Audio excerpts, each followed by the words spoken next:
Hey everyone, the Lannister-Tyrell alliance has officially come to an end, and it's going to batter Cersei and King's Landing in many ways.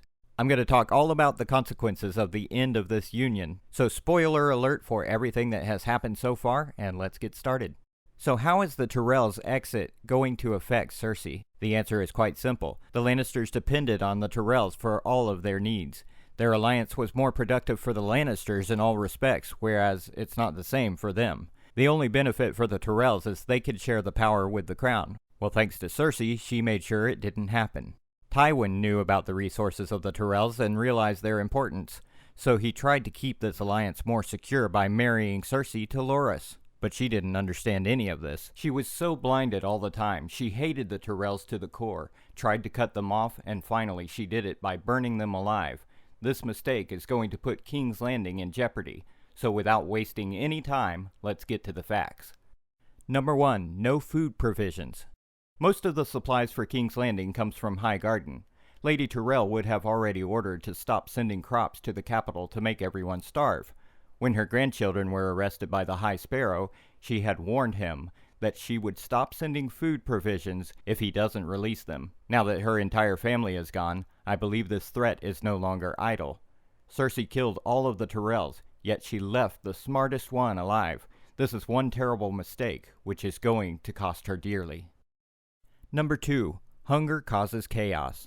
Winter is here. Half the city will starve, and the other half will plot to overthrow Cersei. Tyrion has already warned his sister that a situation like this would arise one day, so he advised her to concentrate more on the small folks. As a queen, she should find the resources, import the supplies, and make sure everyone in the city are fed enough. We all know that she won't do such kinds of things because she doesn't have any concern about the common people. She won't even care if they die because of starving, especially when you think about how they humiliated her during the Walk of Atonement. Lady Tyrell once said, "The people are hungry for more than just food. They crave distractions, and if we don't provide them, they'll create their own.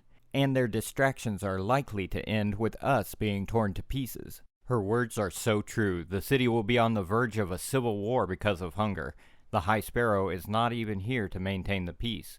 So just imagine how the commoners would react in a crisis situation like this. If Cersei thinks she is safe in the Red Keep, then she is dumb. Nothing can stop the furious people from entering it. She is doomed. Number 3. The Iron Bank remembers. It's funny how everyone forgot that the crown owes a debt of several million gold dragons to the Iron Bank. If you owe them money, you can't run from them, you can't cheat them, you can't sway them with excuses, and you pay it back. In Season 5, Cersei sent Mace Tyrell to Braavos to negotiate better terms with the bank, but I guess they wouldn't have reached any agreement. The bank only had their faith in Tywin, and he is dead. They funded Stannis. He is also dead. So the bank will only try to get their money back, and this time, they won't fund any third party. Instead, the bank itself will do the job.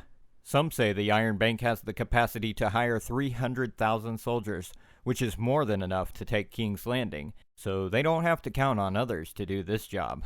Now the crown is already bankrupt. Literally, they have no money to pay them back. Surely the Lannisters are the wealthiest house in Westeros, but they are also running out of gold. Their last working mine ran dry several years ago. So that is why Tywin kept the Tyrells beside him, so that he could use them as a resource to pay the debts in time and avoid all the trouble. Both Tyrion and Tywin knew the seriousness of this issue. They know that the Iron Bank will have its due in one way or another. But Cersei didn't understand it. Now they are going to come after her. Number 4. Dany is coming. The Mother of Dragons is going to knock on Cersei's doorstep with a large army and 3 dragons, with the support of the Tyrells, the Greyjoys, and the Martells. She is a force to be reckoned with. On the other side, Cersei has no allies to tackle them. She is abandoned by almost everyone. Jon is the new king in the north, so no help from here. But even if the Boltons were ruling the north, they wouldn't help her. Littlefinger won't back her either, and the remaining houses are on Dany's side. She should have at least secured the Tyrells from the wildfire, but she didn't. This is one big mistake, which she is going to regret. At the end of the day, it's not fair to blame Cersei for all of this. Perhaps her course of actions is the result of Maggie's prophecies, which she heard at her young age. I mean, the fear which she had assuming Marjorie as the younger, more beautiful queen could have pushed her to express severe anger toward the Tyrells. Well, this is my personal opinion. If you have any other reasons, please post them in the comments below. So, that's all. Thanks for watching. Like and share this video, and don't forget to subscribe.